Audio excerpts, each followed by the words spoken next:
જયરાજસિંહ, આજે અત્યારે ઉજવણી કરવામાં આવી રહી છે, શું શેના માટે ઉત્સવ?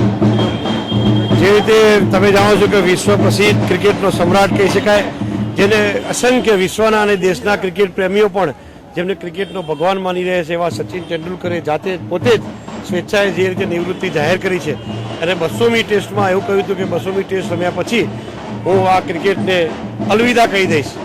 સાથે સાથે સમગ્ર દુનિયાના ક્રિકેટ પ્રેમીઓ અને એની પાછળ ખૂબ ઘેલા થયેલા છે.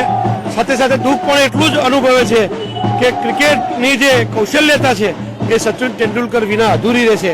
જેવી રીતે ભૂતકાળમાં ડોન બ્રેડમેન અને સુનિલ ગાવસ્કર જ્યારે રિટાયર થયા ત્યારે એ સ્થિતિ હતી, એના કરતાં પણ અત્યારે ચરમસીમાએ એનો ઉન્માદ છે.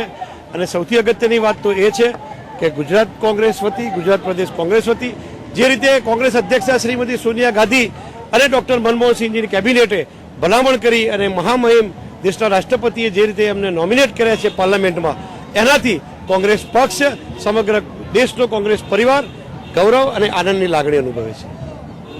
અને પરમ કૃપાળુ પરમાત્માને પ્રાર્થના કરીએ કે એમને દીર્ઘાયુ બક્ષે અને સમાજમાં એમની પ્રતિષ્ઠા વધે અને વર્ષો સુધી એમના ક્રિકેટના કૌશલ્યનો લાભ આ દેશની જનતાને રહે અને દેશ એનાથી દેશનું નામ રોશન થાય.